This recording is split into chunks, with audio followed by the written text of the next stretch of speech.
Últimas notícias do São Paulo, bora falar bastante sobre esse cenário político. Tem um grupo importante do São Paulo que quer a exclusão de Mara Casares e Douglas Schwartzman, que estão sendo acusados de coação durante a investigação que eles estão no caso dos camarotes. E agora, em relação a Casares, como que funcionará esse impeachment? Vamos trazer mais alguns detalhes sobre essas e outras informações dos bastidores políticos do São Paulo.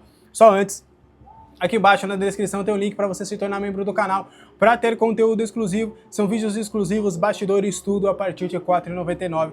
Tenho certeza que você vai gostar bastante, beleza? Bora lá falar sobre São Paulo Futebol Clube, o Nova Era Tricolor, que é um novo grupo formado por sócios do clube, tá? São pessoas que são sócias no clube social do São Paulo, eles não são conselheiros e tudo, mas eles formaram ali um grupo que tem feito barulho dentro do clube social. São eles que estão inclusive fazendo ali algumas manifestações, aquelas faixas, por exemplo, com a fala do Douglas Schwartzman, que repercutiram recentemente. Eles estão fazendo um ótimo trabalho de protesto lá no clube social. Eles soltaram uma nota onde eles trazem que, além deles, eles conseguiram várias assinaturas para a exclusão de Mara Casares e Douglas Schwartzman, não só dos seus cargos, mas também como conselheiros e sócios do clube depois de todo o caso do camarote, a questão da Austin e várias outras questões que a gente já tem elencado aqui há um bom tempo no canal. Vou pegar aqui a nota na íntegra do Nova Era Tricolor, eles soltaram essa nota lá no Instagram deles. Em um dos momentos mais delicados da história recente do São Paulo Futebol Clube, o Nova Era mostrou mais uma vez sua força, sua consciência e seu compromisso com a ética, com a verdade e com o respeito ao clube. Na data de hoje, isso foi ontem, protocolamos uma representação formal solicitando apuração rigorosa e responsável dos fatos envolvendo dirigentes e conselheiros do São Paulo. E aí trata-se de uma iniciativa fundamentada, movida exclusivamente pelo amor ao clube. O mais simbólico desse movimento foi a resposta dos sócios. Em menos de 4 horas, mais de 200 sócios e sócias do São Paulo Futebol Clube assinaram e se solidarizaram com a representação, demonstrando, claramente a sua insatisfação, que é um colegiado grande dentro do São Paulo que está de saco cheio com tudo que vem acontecendo nos últimos dias, semanas ou até, quiçá, anos, só que só agora que a gente tem apurado e conseguido trazer à tona. Quando eu falo a gente, falo nós, jornalistas como um todo, que tem feito um ótimo trabalho, tudo começando lá com o Bruno Gilfrida, Gabriel Sá e Pedro Lopes fazendo um ótimo trabalho de reportagem também no All Sport, a mídia São Paulina e não São Paulina também, mas apurando bastante esse caso, por exemplo, Danilo Lavieri também, que é palmeirense, ou supostamente palmeirense, mas que também deu aí o seu parecer sobre isso. Então, torcedor comum, entre aspas, sócios, conselheiros, tá todo mundo de saco cheio com tudo que tem acontecido no São Paulo. O que você acha disso tudo? Quero saber a opinião de vocês aí nos comentários, tá?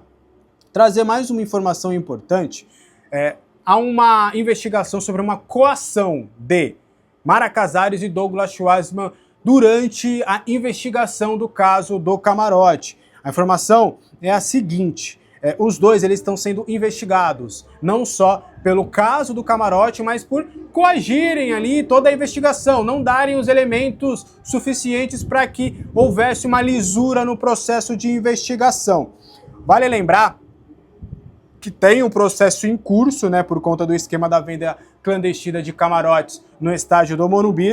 O inquérito ele foi instaurado pelo 34º Distrito Policial do Morumbi e remetido ao Departamento de Polícia e Proteção à Cidadania. E lembrando também que o delegado Correia aceitou o inquérito do Ministério Público para assumir não só esse caso, mas também a investigação ali da suposta desvio de vendas do dinheiro das vendas dos jogadores. Então, os dois, além da investigação em si, que já seria o do caso do camarote, que há um áudio, confesso, sobre eles, falando sobre como é que funcionava esse esquema, falando com a Adriana, falando ali que realmente ela sabia que aquilo não era algo normal, que era algo clandestino. O áudio que a gente já ouviu e ouviu muito bem, inclusive tem o áudio aqui na íntegra dos 44 minutos da conversa entre a Adriana Prado, que também é a Rita de Castro e a Adriana Prado, o Douglas Schwartzman e também a Mara Casares. Então, além de tudo, pelo menos segundo a investigação pode apontar, supostamente, além de tudo, Mara Casares e Douglas Schwartzman não estariam colaborando com a investigação da Polícia Civil. É, rapaz, que coisa que vive o nosso São Paulo Futebol Clube, mas eu tenho certeza, eu confio na investigação, tenho certeza que se tiver realmente mais coisas, não só do áudio confesso, porque o do áudio, a gente já há um áudio confessando, né? Não há mais o que negar de fato.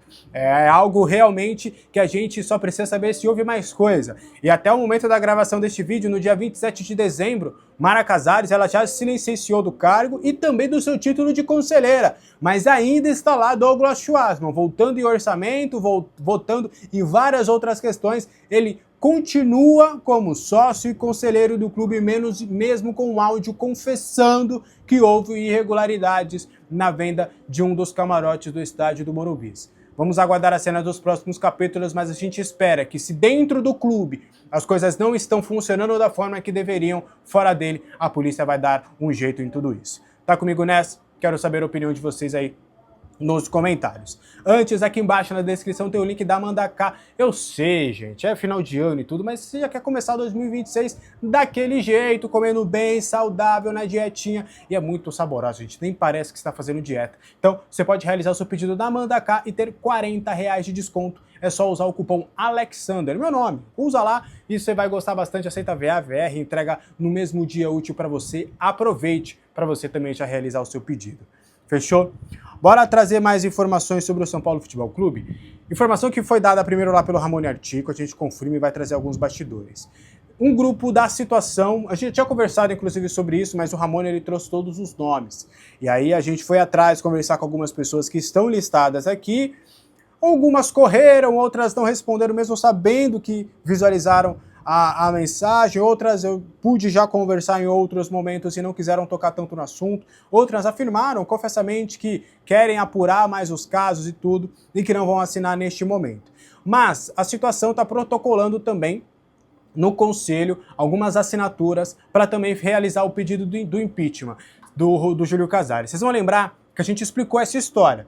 É o seguinte, antes tinha oposição e situação. A oposição sempre foi ferrenha contra a gestão do Júlio Casares. Mas a situação ela está se rachando. A situação ela tem boas possibilidades de virar uma dupla situação, podemos dizer assim, né? Porque ao que tudo indica, pelo menos o que eu tenho de apuração, algumas pessoas da situação não devem formar o grupo da oposição. Eles podem se tornar um terceiro grupo, se é que podemos dizer assim. E aí, na situação, há aquelas pessoas que ainda continuam com o presidente Júlio Casares, e muitas delas, da que eu vou listar os 61 nomes ainda, muitos deles estão ainda com o Casares, mesmo com tudo que tem acontecido, e tem uma outra ala que já não concorda mais com as atitudes do Casares e quer, através desse pedido de impeachment, formar uma pressão para que o Júlio Casares renuncie. Importante trazer também, tá? A oposição está indo a fundo e até as últimas instâncias para conseguir talvez o impeachment. Mas a ideia da situação, dessas pessoas da situação que querem protocolar esse impeachment, é muito mais para mostrar, ó, já tem exemplos, já tem 57 que lá da oposição, a gente reuniu, mas aqui alguns votos pro conselho, mais de 50. Você vai cair, é melhor você renunciar, vai ficar menos feio para você. Então é mais ou menos por aí. E aí eu vou listar aqui todos os nomes das pessoas que estão neste momento sendo contrárias à assinatura, o que nos dá a entender que são ainda favoráveis à gestão Casares. Vamos lá, rapidinho vou listar os nomes. Do Grupo Legião tem o Vinícius Bendeiros, o David Fux, o Marcos Tadeu Santos, o Renato Eugênio Dias, o José Neto, o Márcio Saed, o Wanderson Rocha, o Fábio Azambuja e o Francisco Moreto Júnior. Esses são os indecisos, né?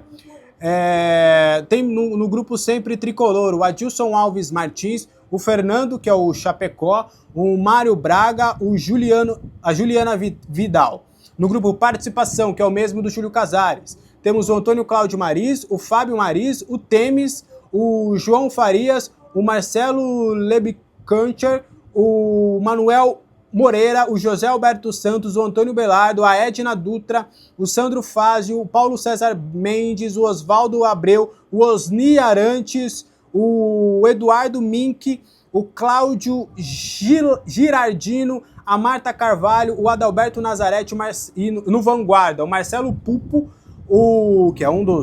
que é possível candidato à presidência do Conselho Deliberativo nas próximas eleições. No Vanguarda esses, o Marcelo Pupo, Leonardo Serafim, José Luiz Canassa, Arismar Mion, o Romero Belintani, o José Opsi Blum, o Renato Opsi Blum, e no grupo MASP, que é o Movimento São Paulo, o Richard Magalhães, o Jorge Magalhães, o Marcelo Livolci, o Piragibe Júnior, o Paulo Cristal, a Paula Reina, o Leandro Alvarenga, o Douglas Alvarenga, o Daniel Pacheco, o Marcel Bonilha, o Armando Luiz de Sá, o Antônio de Sá e o José Edgar Galvão Machado. E no grupo do Ontem, o Ricardo Rebouças, o Renato Ricardo, o Erovan Tadeu, o Luiz Prado Freire, o Leudimar Freire, o Dorival de Consal, que é o avô do Caio Ribeiro, o Benedito de Souza, o Rogério Caboclo, que é sem grupo, ele mesmo, daquele da CBF, o Jaime Franco e o Benedito Rui Barbosa. Essas são as pessoas que estão indecisas neste momento para a renúncia do presidente Júlio Casares. O que você acha disso tudo? Deixa aí a sua opinião aqui nos comentários, tá? Pra gente fechar, como que funciona o processo de impeachment do Júlio Casares? Quais serão os próximos passos? Eu vou elencar para vocês rapidinho. O primeiro deles era, de fato, o pedido da reunião extraordinária que aconteceu depois do recolhimento das assinaturas da oposição, e isso foi levado para o Ontem Ares, que tinha até um prazo de 30 dias para a convocação do presidente do... Aliás, o presidente do conselho tinha que convocar a reunião extraordinária, melhor dizendo. E ele fez no primeiro dia, né? Ele recebeu, aceitou o pedido, e aí no primeiro dia que ele poderia, dentro desses 30, ele já acatou esse pedido. E aí agora, lembrando, se o presidente não respondesse, ele poderia sofrer sanções. E aí agora, o vice-presidente do Conselho Deliberativo, ele teria que convocar uma reunião em até 15 dias, mas isso já rolou. Agora, a reunião poderia ser convocada pelo conselheiro mais antigo, caso o vice também demorasse. Então, vocês entendem que a reunião ela teria que acontecer de um jeito ou de outro, tá? E esse era um primeiro passo para que tudo acontecesse. O quórum para a destituição do conselho, o presidente seria destituído com voto favorável de pelo menos 2/3 da totalidade dos membros do Conselho Deliberativo, o que seria hoje 171 votos de 256 conselheiros. Então, o Júlio Casares teria que ter 2/3 do conselho, e não necessariamente do conselho que estivesse lá, é na totalidade dos conselhos como um todo. Tem alguns conselheiros que não estão votando, ou não podem ir presencialmente, enfim, tem todo esse processo. Mas seriam 2/3 da totalidade do conselho. E aí, aprovada a destituição pelo Conselho Deliberativo, segundo o Estatuto, e não havendo renúncia, o presidente do Conselho Deliberativo deve convocar a Assembleia Geral em até 30 dias para a ratificação. O presidente permanece afastado até a deliberação da Assembleia. Isso já é um ponto importante. O processo de impeachment pode continuar e dar passos já com o Casares afastado do cargo, aí quem assumiria seria o vice, que hoje é o réu Inácio Júnior. E aí, se a Assembleia Geral não ratificar a destituição, o presidente reassume as suas funções. Ratificada a destituição pelo Conselho Deliberativo, o vice assume, exceto se for proposto contra ambos, o que não aconteceu, tá? Esse processo de destituição do presidente Júlio Casares é só com ele. O réu Inácio Júnior não está incluído, e poderia estar incluído porque poderia estar no pedido para destituir toda a gestão, toda o presidente e também o seu vice, mas isso não aconteceu, até porque a oposição entende também que o réu Inácio Júnior é um nome importante, respeitado internamente, ele tem um respeito de situação e de oposição. A gente trouxe com exclusividade que o réu Inácio Júnior, ele toparia assumir o cargo, né? Ele poderia, e existia muitos rumores internamente que ele não assumiria. Ele já tem 80 anos, ele tem os seus negócios, a sua família, mas ele mesmo entende que seria o melhor nome para realmente colocar panos quentes depois de uma possibilidade de renúncia ou de impeachment. Enfim, os bastidores estão pegando fogo, quero saber a opinião de vocês aí nos comentários, o que vocês acham disso tudo. Beleza? Um abraço para todo mundo, até a próxima, tchau! Ah, lembrando, não, volta. 15 mil, estamos chegando, estamos batendo, tá? Estamos no dia 27, né? Olha o português. Estamos no dia 27, então até o dia 31 devemos conseguir chegar na marca de 15 mil inscritos, eu espero que a gente consiga isso. Beleza? Agora sim, deixe seu like, seu hype e inscreva-se no canal. Um abraço.